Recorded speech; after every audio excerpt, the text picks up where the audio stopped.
اللہ کے محبوب بندوں کی نگاہ سے ڈرو کیونکہ وہ اللہ کے نور سے دیکھتے ہیں۔ اب آؤ داماد مصطفیٰ فاتح خیبر حضرت علی شیر خدا کی بارگاہ میں بڑا دلچسپ واقعہ ہے۔ حضرت علی شیر خدا رضی اللہ تعالیٰ عنہ مسجد پاک میں ہے۔ صبح کے وقت میں آپ نے نماز پڑھائی اور اس کے بعد اپنے خادم کو فرمایا فلاں محلے میں جاؤ، فلاں محلے میں فلاں گھر میں، فلاں محلے اور فلاں گھر میں ایک مرد اور ایک عورت لڑ رہے ہیں، انہیں میرے پاس لے کر کے آؤ۔ سبحان اللہ۔ اب اندازہ لگائیے حضرت علی شیر خدا مسجد میں ہے، لڑائی کہاں ہو رہی ہے؟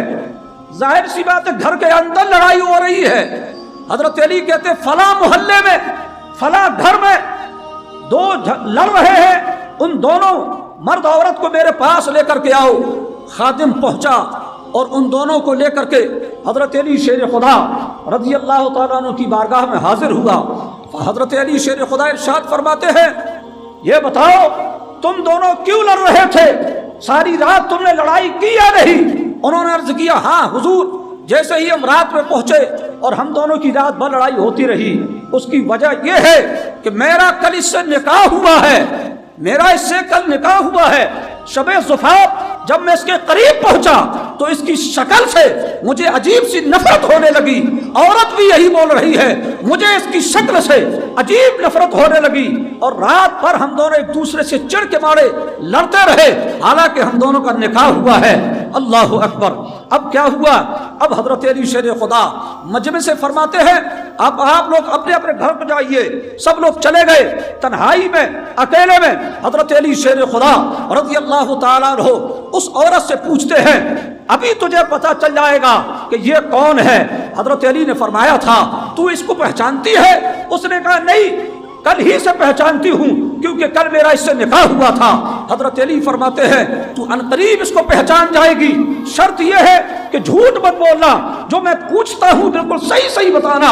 اب حضرت علی نے پوچھا بتا تو فلاں ایریے کے رہنے والی ہے یا نہیں؟ عرض کیا ہاں۔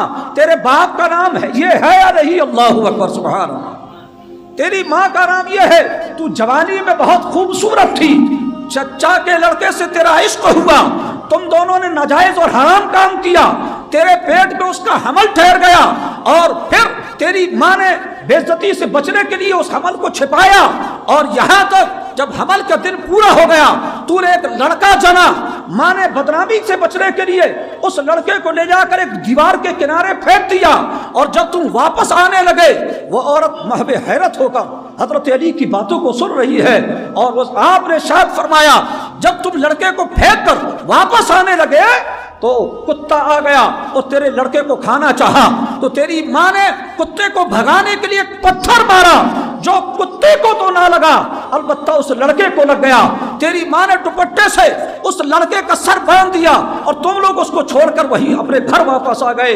میں حضرت علی فرماتے ہیں لڑکا پڑا رہا، فلاں قبیلے کے لوگ وہاں سے گزرے، لڑکے کو اٹھا کر کے لے گئے، لڑکے کی انہوں نے پرورش کی، لڑکا بڑا ہو گیا، جوان ہو گیا، اب کمائی کے لیے وہ لڑکا پھر اسی شہر میں آ گیا، اور آنے کے بعد کل اس سے تیرا نکاح ہو گیا۔ اللہ اکبر۔ یہ تیرا شوہر نہیں بلکہ تیرا بیٹا ہے۔ اللہ اکبر۔ حضرت علی فرماتے ہیں یہ تیرا شوہر نہیں تیرا بیٹا ہے، رب کا فضل ہے کہ تم دونوں کو اللہ نے حرام کاری سے بچا لیا، اور یہ تیری ماں ہے اور تو اس کا بیٹا ہے۔ حضرت علی فرماتے ہیں اے نوجوان اپنا سر کھول۔ جب اس نے اپنے سر سے کپڑے کو کھولا تو وہ نشان وہیں پر پڑا ہوا تھا۔ حضرت علی فرماتے ہیں دیکھ یہ وہی نشان ہے جس ماں تیری ماں نے جب پتھر مارا تھا اس لڑکے کو جہاں نشان لگا تھا وہیں پر اس کا آج بھی نشان موجود ہے۔ سبحان اللہ۔ حضرت علی شیر خدا کی اس بات کو سن کر آپ کے قدموں پر گرتی ہے اور عرض کرتی حضور آپ نے جو کہا ہے حرف بحرف بالکل صحیح ہے، اور یہ سب کچھ بالکل صحیح ہے، یقیناً مجھ سے یہ غلطی ہوئی تھی، میں اللہ کی بارگاہ میں توبہ کرتی ہوں۔ اتقوا بفراست المؤمن فإنه ينظر بنور اللہ۔ تاجدار صداقت پیدا ہونے سے پہلے بتا رہے بیٹی ہے۔ فاروق اعظم منبر نور سے بہت دور دیکھ رہے ہیں کیا ہو رہا ہے، عثمان غنی دیکھ رہے ہیں کہ راستے میں چلنے والا کیا کیا دیکھ کر کے آ رہا ہے، اور حضرت علی منبر سے بتا رہے ہیں کہ بہت پہلے تم لوگوں نے کیا حرکت کی تھی۔ اللہ اکبر، کسی کو پتا نہیں تھا یہ ماں ہے، یہ بیٹی ہے، بیٹا ہے، مگر حضرت علی نے نگاہ بصیرت سے بالکل ظاہر کر دیا۔ اللہ تبارک و تعالی نے جب ان محبوبان بارگاہ کو یہ طاقت و قوت عطا فرمائی ہے، قسم وحدہ لا شریک کی، مصطفیٰ جان رحمت کو رب نے وہ طاقت عطا فرمائی ہے۔ آقا لیٹے ہیں منبر پر اپنے گنبد پاک کے نیچے، آقا لیٹے ہیں اپنی آرام گاہ میں، مگر ہمارے احوال کو دیکھ رہے ہیں، کون کس نیت پر ان پر درود بھیج رہا ہے، کون کس نیت سے ان کی بارگاہ میں سلام پیش کر رہا ہے، اور کون کس انداز میں کیا کر رہا ہے، مصطفیٰ سب دیکھتے ہیں۔ دعا عالم نے کیا، اللہ تبارک و تعالی اپنے حبیب کریم رؤوف الرحیم علیہ الصلوۃ والتسلیم کے وسیلے سے ہم اور آپ کو صراط مستقیم پر چلنے کی توفیق عطا فرمائے، اور نمازوں کی پابندیوں کی توفیق رفیق عطا فرمائے۔ وآخر دعوانا الحمد للہ رب العالمین۔ السلام علیکم وآخر دعوانا۔